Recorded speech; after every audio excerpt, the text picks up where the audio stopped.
6. El cine sonoro es una cronografía. Hay que recordar en efecto un aspecto histórico oculto hasta hoy. Es al sonido síncrono al que debemos el haber hecho del cine un arte del tiempo. La estabilización de la velocidad de paso de la película, convertida en necesaria por el sonoro, ha tenido ciertamente consecuencias mucho más allá de lo que podía preverse. Ha tenido ciertamente consecuencias mucho más allá de lo que podía preverse. A causa de ella, el tiempo fílmico se ha convertido no ya en un valor elástico más o menos transportable según el rítmico de la proyección, sino en un valor absoluto. Desde entonces se estaba ya seguro de que lo que tenía tal duración en el montaje conservaría en la proyección esa misma duración exacta, lo que no era el caso en el cine mudo. Los planos del cine mudo, por su parte, no tenían duración interna exacta, vibración temporal fija al dejar a cada empresario o al proyeccionista cierto margen para el ritmo de flujo de la película. No es casual tampoco No es casual tampoco que la mesa de montaje con un motor que controla y regulariza la velocidad de flujo de la película no apareciera sino con el sonoro. Atención, hablamos aquí del ritmo de la película terminada en el interior de la cual pueden introducirse perfectamente planos trucados en la filmación, acelerados o ralentizados como hicieron en diferentes épocas del cine sonoro un Michael Powell, un Scorsese, un Peckinpah o un Fellini. Solo que si la velocidad de esos planos no reproduce forzosamente la velocidad real con la que los actores actuaron en el rodaje, sí que se fija en todo caso en el tiempo de la película con un valor preciso, determinado y controlado.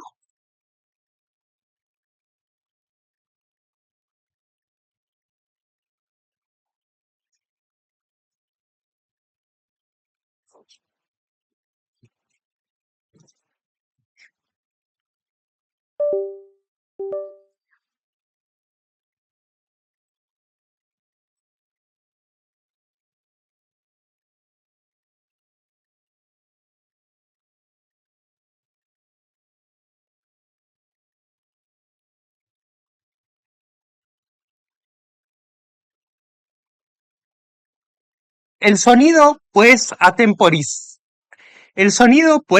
temporalizado la imagen no solo por el efecto del valor añadido, sino también sencillamente imponiendo una normalización y una estabilización de la velocidad de flujo de la película.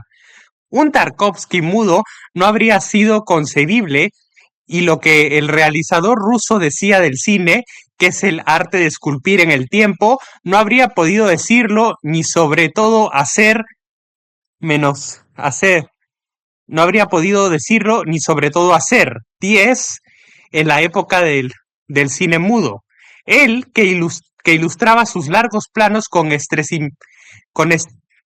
él, que ilustraba sus largos planos con estremecimientos, sobresaltos y apariciones fugitivas, combinados con amplias evoluciones controladas en una estructura temporal hipersensible.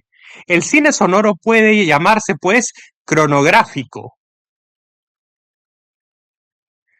Linea, linealización temporal. Cuando una sucesión de imágenes no prejuzga por sí misma el encadenamiento temporal de las acciones que ilustra, haciéndolas ver como capaces de ser tanto simultáneas como sucesivas, la superposición de sonido realista y diegético impone a esta y un tiempo real, es decir, contado según nuestra medida cotidiana y sobre todo lineal, sucesivo. Tomemos una escena tal como se ven con frecuencia en el cine mudo de reacción colectiva, construida como un montaje de primeros planos de rostros coléricos o divertidos, sin el sonido, construida como un montaje de primeros planos de rostros coléricos o divertidos. Sin el sonido no hay necesidad alguna de que los planos que se sucedan en la pantalla designen acciones que se encadenen en la realidad. Pueden comprenderse muy bien las reacciones como simultáneas y situarlas en un tiempo analógico al perfectivo. En cambio, aplicando a estas imágenes unos sonidos de abucheos o de risa colectiva, estas se alinean como mágicamente en un tiempo lineal. El plano 2 muestra a alguien que ríe o increpa después del personaje del plano 1 y así sucesivamente. De ahí procede el efecto torpe de ciertas escenas de reacción colectiva en las primerísimas películas sonoras. Por ejemplo, en el banquete inicial de La Golfa de Renoir, en la que el sonido, risas, conversaciones diversas entre convidados, aparece como superpuesto a unas imágenes concebidas según un tiempo aún no lineal. La audición de la voz hablada tiene especialmente en todo caso, la audición de la voz hablada tiene especialmente en todo caso cuando se inscribe en el tiempo diegético y se sincroniza con la imagen, el poder, bueno, la audición de la voz hablada tiene especialmente, en todo caso, cuando se inscribe en el tiempo diegético y se sincroniza con la imagen, el poder de inscribir a esta última en un tiempo real y linealizado que ya no tiene elasticidad. De ahí ese efecto en un primer momento de tiempo cotidiano que consternó a la llegada del sonoro a muchos cineastas del mudo. La síncresis, de la que se hablará con más detalle en el capítulo 3, es un poderoso factor de linealización y de inscripción en un tiempo real.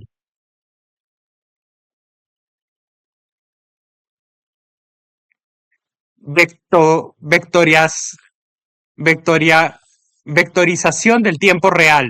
Imaginemos un apacible plano de alguna película exótica en el cual hay una mujer recostada en una mecedora, en un mirador, adormilada y con su pecho elevándose con regularidad. La brisa agita los toldos y hace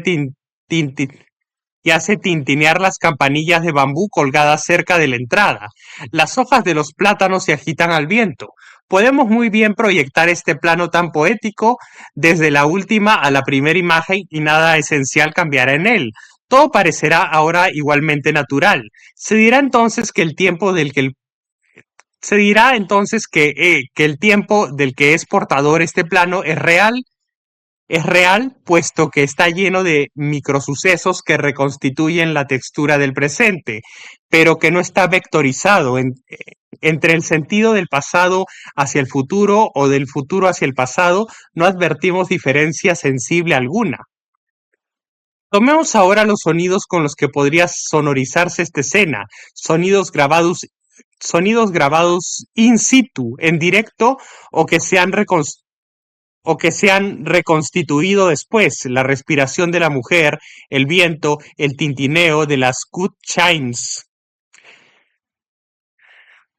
Y pasemos de nuevo la película. Nada encaja ya en absoluto, sobre todo el tintineo. ¿Por qué?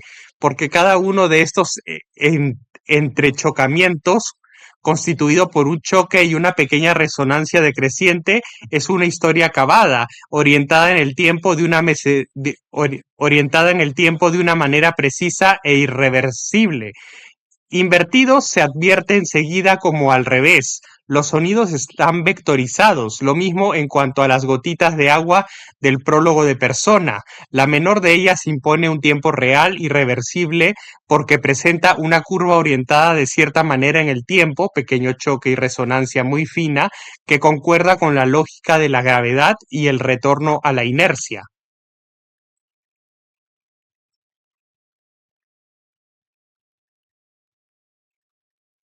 Es la diferencia en sí, es la diferencia en cine entre el orden de lo sonoro y el de lo visual y el de lo visual. A escala temporal comparable, pongamos de 2 a 3 segundos, los fenómenos sonoros están mucho más característicamente vectorizados en el tiempo, con un principio, un medio y un fin no reversibles que los fenómenos visuales. Si esto se nos escapa es porque el cine, en el plano visual, se ha entretenido muchas veces con las excepciones y las paradojas, jugando con lo irreversible visual, un objeto roto que recobra su forma a partir de sus trozos, un muro demolido que se reconstruye o o el inevitable gag del bañista que sale de la piscina con los pies hacia arriba y que vuelve de nuevo a su trampolín. Pero en casos cinematográficos muy frecuentes, un personaje que habla, sonríe, toca el piano, ofrece una imagen periódica irreversible en la que el sentido pasado-futuro no se marca como en el caso del sonido, que es por el contrario muchas veces una sucesión de pequeños fenómenos orientados todos en el tiempo. No está en la música, no está en la música de piano, por ejemplo, no está la música de piano, por ejemplo, constituida por millares de pequeños indicios de tiempo real vectorizado, pues cada nota apenas nacida empieza a extinguirse. El cam- en cambio, una imagen que muestre acciones debidas a fuerza no reversibles, caída de un objeto por efecto de la gravedad, explosión que dispersa fragmentos, etcétera, está claramente vectorizada. La diferencia en cine entre el orden de lo sonoro y el de lo visual es la diferencia en cine entre el orden de lo sonoro y el de lo visual.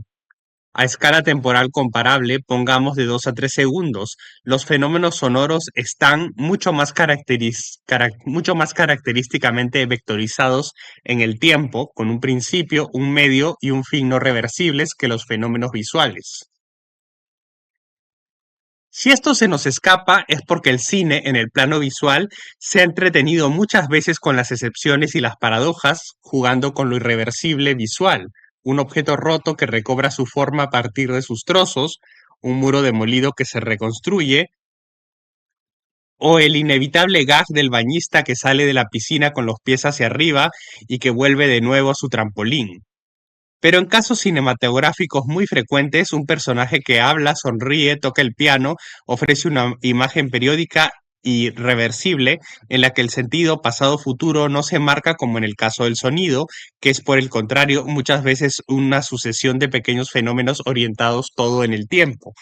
No está la música de piano, por ejemplo, constituida por millares de pequeños indicios de tiempo real vectorizado, pues cada nota apenas nacida empieza a extinguirse. En cambio, una imagen que muestre acciones debidas a fuerzas no reversibles, caída de un objeto por efecto de la gravedad, explosión que dispersa fragmentos, etcétera, está claramente vectorizada. El estridor y el trémolo, carácter cultural o natural de esta influencia. La animación temporal de la imagen por el sonido no es un fenómeno puramente físico y mecánico. Desempeñan también su papel desempeñan también su papel códigos cinematográficos y culturales. Una música o un efecto sonoro y vocal que se perciban como culturalmente desplazados en el decorado no harán vibrar la imagen y sin embargo el fenómeno tiene en todo caso una base no cultural. Tomemos el, ejem- tomemos el ejemplo del trémolo de instrumentos de cuerda procedi- Tomemos tomemos el ejemplo del trémolo de instrumentos de cuerda, procedimiento clásicamente empleado en la ópera y la música sinfónica para crear un sentimiento de tensión dramática de suspensión, de alerta, para crear un sentimiento de tensión dramática de suspensión, de alerta. El cine es susceptible de utilizar igualmente para el mismo resultado una estridulación de insectos nocturnos, como por ejemplo en la escena final de Hijos de un Dios Menor de Randa Haynes. Ese sonido ambiental no está, sin embargo, explícitamente codificado en ese sentido.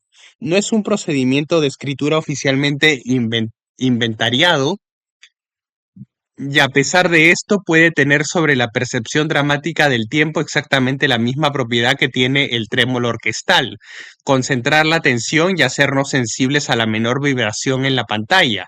Los encargados de sonido y los mezcladores utilizan además con frecuencia tales ambientes nocturnos y dosifican su efecto como directores de orquesta, mediante la elección de ciertas grabaciones y por el modo de mezclarlas para crear un sonido global, pues el efecto variará evidentemente según la densidad del estridor, pues el efecto variará evidentemente según la densidad del estridor, su carácter más o menos regular fluctuante y su duración exactamente como para un efecto de orquesta.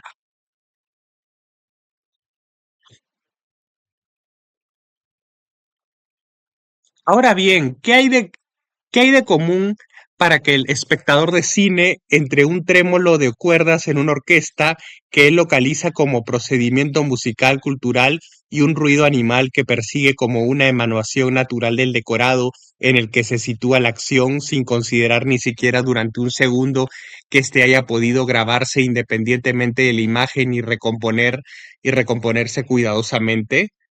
Solo una identidad acústica, la de una vibración aguda, ligera y sutilmente desigual que alerta al tiempo que fascina. Parece pues que estamos ante un efecto universal y espontáneo, efecto frágil, sin embargo, y que cualquier detalle, una mezcla de sonido deficiente, una pérdida de confianza por parte del espectador en el contrato audiovisual debido a un efecto de realización, de interpretación del guión, basta para comprometer.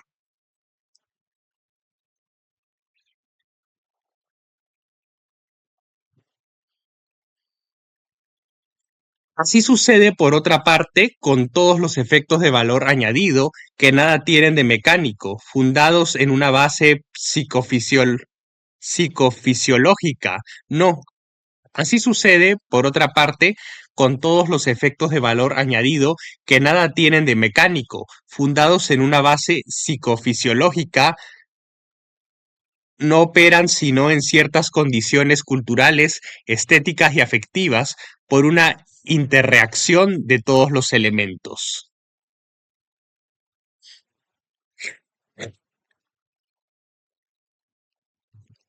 Ejemplo de reciprocidad del valor añadido, los sonidos del horrible.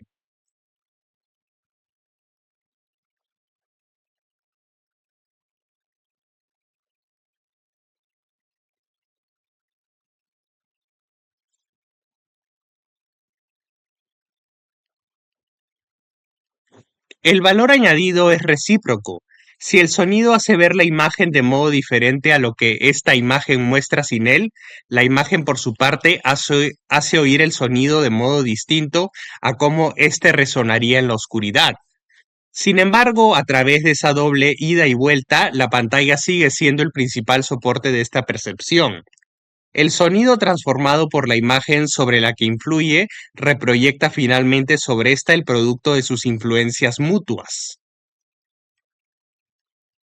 El caso de los sonidos horribles o impresionantes sobre los cuales la imagen proyecta por su gestión un sentido que ellos no poseen en modo alguno es el ejemplo de esta reciprocidad.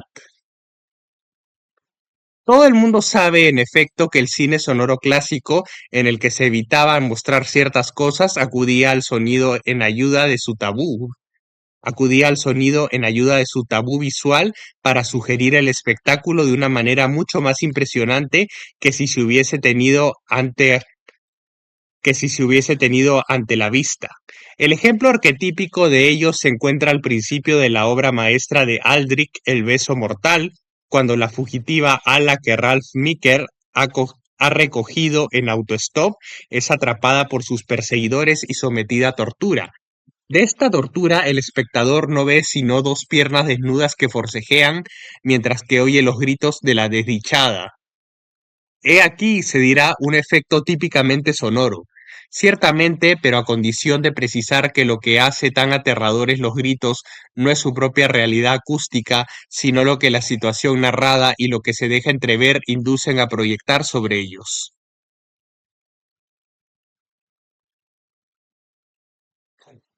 Buscando otro efecto sonoro traumático procedente de una película, se impone el ejemplo de una escena de La piel de Liliana Cavani, según Malaparte, en la que un tanque americano aplasta accidentalmente a un muchacho italiano con un ruido espantoso que evoca una sandía aplastada, si debemos dar crédito al recuerdo.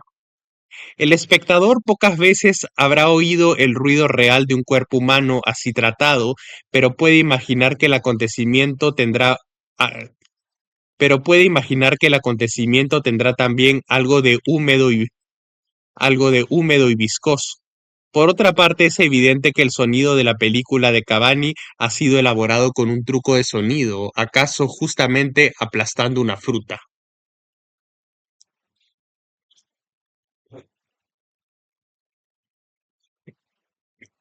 Más tarde veremos que el valor figurativo, narrativo de un ruido reducido a sí mismo es muy impreciso.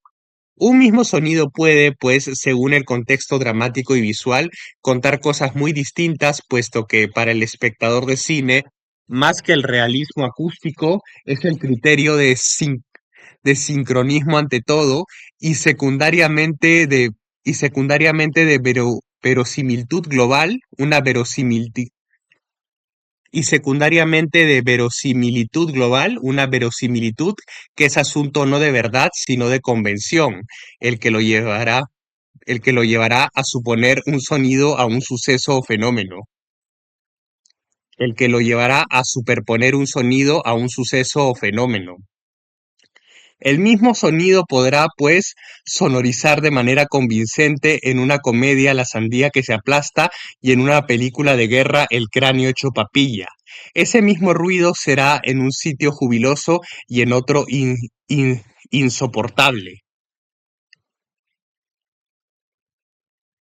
En Los ojos sin rostro de Frank Yu se encuentra también uno de los pocos sonidos fílmicos realmente inquietantes que tanto el ojo público como los críticos advirtieron y comentaron después, el de la caída del cadáver de una chica, el de la caída del cadáver de una chica, espantoso residuo de un fracasado intento de trasplante cuando el cirujano Pierre Brasseur lo deja caer en un foso ayudado por su cómplice Alida Bali. Lo que, lo que de común tiene ese sonido sordo y denso que nunca deja de hacer estremecerse al público con el ruido citado más arriba de la película de Cavani, es que transforma al ser humano en cosa, en vil materia inerte y desechable con sus cavidades óseas y su montón de entrañas. Pero es también un ruido impresionante por su manera de representar en el ritmo de la escena y de la película una interrupción de palabra, un momento en el que falta la palabra de los personajes, aquí los dos cómplices. Algunos ruidos solo resuenan así en el cine o en la vida porque sobreviven en cierto lugar, en una cadena de lenguaje en la que forman un vacío. Atroz ilustración de esta idea, la escena de Andrei Rublev de Tarkovsky en la que un príncipe ruso torturado por los tártaros sale cubierto de vendas que ocultan su cuerpo mutilado y no dejan ya visibles más que los labios. Abandonado en un lecho, maldice a sus torturadores, pero justamente después la mano del verdugo trae un cazo lleno de aceite hirviendo que le es vertido en la garganta. El gesto se nos oculta por medio de la espalda del verdugo misericordiosamente, o más bien hábilmente, interpuesta en ese momento entre el espectador y la cabeza del ajusticiado. No oímos más que un ruido de gargarismos espantoso que nos pone la carne de gallina, solo que, como en el caso del ruido del aplastamiento anterior, podría ser el mismo ruido que haría Peter Sellers haciendo gárgaras en una comedia de Blake Edwards. Aquí el ruido alcanza esa intensidad porque representa la palabra humana afectada en su centro físico. Se ha destruido una laringe, una lengua que acababa justamente de hablar.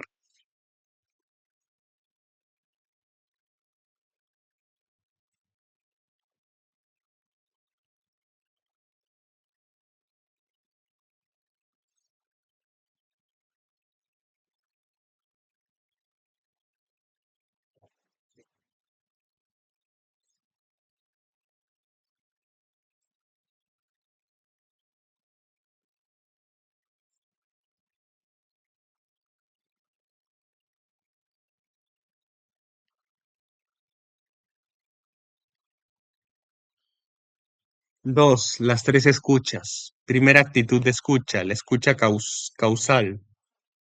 Definición. Cuando hacemos hablar a alguien sobre lo que ha oído, sus respuestas suelen impresionarnos por el carácter heteróclito de los niveles en los que se sitúan, y es que hay al menos tres actitudes de escucha diferentes que apuntan a tres objetivos que apuntan a tres objetos diferentes: la escucha casual, la escucha semántica y la escucha reducida. La escucha más extendida es la primera, la escucha casual, la cual consiste en servirse del sonido para informarse, en lo posible, sobre su causa. Puede que esta causa sea visible y que el sonido pueda aportar sobre ella una información suplementaria. Por ejemplo, en el caso de un recipiente cerrado, el sonido que se produce al golpearlo nos dice si está vacío o lleno. O puede, a fortiori, que sea invisible y que el sonido constituya sobre ella nuestra principal fuente de información. La causa puede además ser invisible, pero identificada por un saber o una suputación lógica a propósito de ella. También aquí sobre este saber trabaja la escucha causal, que pocas veces parte de cero. No habría que No habría que ilusionarse, en efecto, acerca de la exactitud y de las posibilidades de la escucha causal, es decir, sobre su capacidad de proporcionarnos informaciones seguras y precisas a partir solo del análisis del sonido. En realidad, esta escucha causal, que es la más extendida, es también la más susceptible de verse influida y engañada.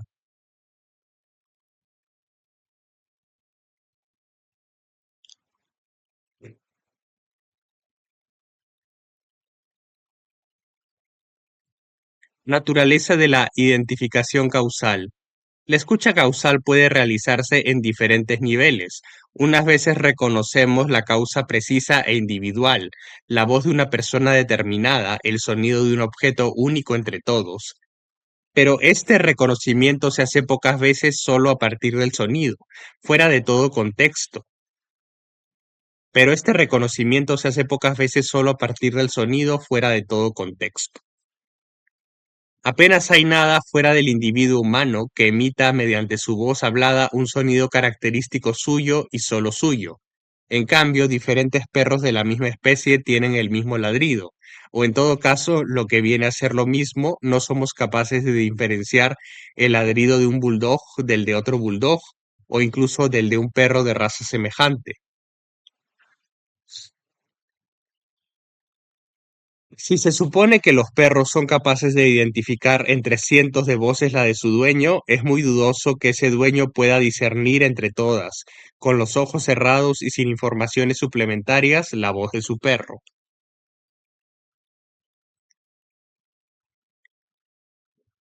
Lo que disimula en este caso esta deficiencia de nuestra escucha casual es que cuando estamos en casa y oímos ladrar en la habitación vecina, deducimos lógica y naturalmente que se trata de Toby o de Rolf. Al mismo tiempo, una fuente reconocida no siempre puede nombrarse. Podemos muy bien escuchar todos los días a una locutora de radio cuyo físico y nombre ni siquiera conocemos. Eso no nos impide en modo alguno abrir en nuestra memoria una ficha, una ficha descriptiva vocal y personal de esta locutora, ficha en la cual dejamos temporalmente en blanco su nombre y otras características, color de pelo y rasgos de su rostro que su voz naturalmente no delata. Pues hay una gran diferencia entre lo que podría llamarse tomar nota del timbre de voz de un individuo e identificar a éste, tener una imagen visual suya, memorizarla y darle un nombre. Segundo caso, no reconocemos un ejemplar, un individuo o un ítem único y particular, sino una categoría con causa humana, mecánica o animal, voz de un hombre adulto, motor de una mobilette, canto de una alondra. De modo más general, en casos aún más ambiguos y mucho más numerosos de lo que se cree, lo que reconocemos es solo una naturaleza de causa, la naturaleza misma de la gente. Debe ser algo mecánico, identificado por un ritmo, una regularidad justamente llamada mecánica. Debe de ser algo animal o algo humano, etcétera. Se localizan entonces, a falta de algo mejor, ciertos indicios, en especial temporales, de los que intentamos servirnos para deducir esta naturaleza de la causa. También podemos, sin identificar la fuente en el sentido de la naturaleza del objeto causal, seguir con precisión la historia causal del propio sentir, seguir con precisión la historia causal del propio sonido. Por ejemplo, conseguimos seguir la historia de un roce, acelerado, precipitado, ralentizado, etcétera, y sentir cambios de presión, de velocidad y de amplitud sin saber en modo alguno lo que roza y cómo lo roza.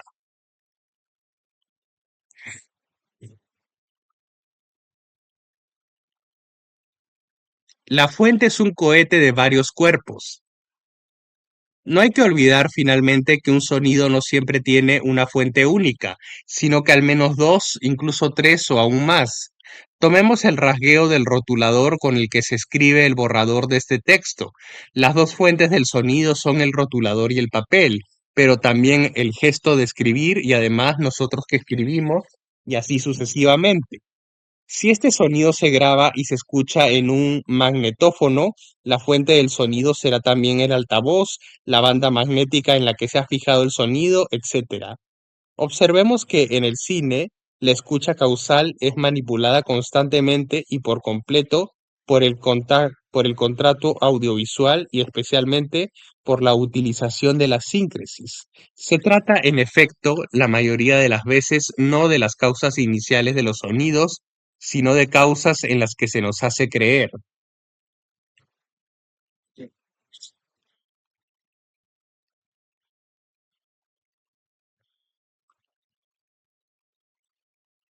Segunda, segunda actitud de escucha, la escucha semántica. Llamamos escucha semántica a la que se refiere a un código o a un lenguaje para interpretar un mensaje. El lenguaje hablado, por supuesto, y también códigos tales como el Morse. Esta escucha de funcionamiento extremadamente complejo es la que constituye el objeto de la investigación lingüística y ha sido mejor estudiada. Se le ha observado en particular que es puramente diferencial. Un fonema no se escucha por su valor acústico absoluto, sino a través de todo un sistema de oposiciones y de diferencias. De suerte que en esta escucha podrán pasar desapercibidas diferencias importantes de pronunciación y por lo tanto de sonido si no son pertinentes en el seno de una lengua dada. La escucha lingüística en francés es insensible, por ejemplo, a ciertas variaciones importantes en la pronunciación del fonema A. Desde luego, la escucha causal y la escucha semántica pueden ejercitarse paralela e independientemente en una misma cadena sonora. Oímos a la vez que alguien nos dice oímos a la vez lo que alguien nos dice y cómo lo dice. En cierto modo, la escucha causal de una voz, por otra parte, es a su escucha lingüística lo que la percepción grafológica de un texto escrito es a su lectura. Hay que precisar que la investigación lingüística ha intentado distinguir y articular percepción del sentido y percepción del sonido, estableciendo una diferencia entre fonética, fonología y semántica.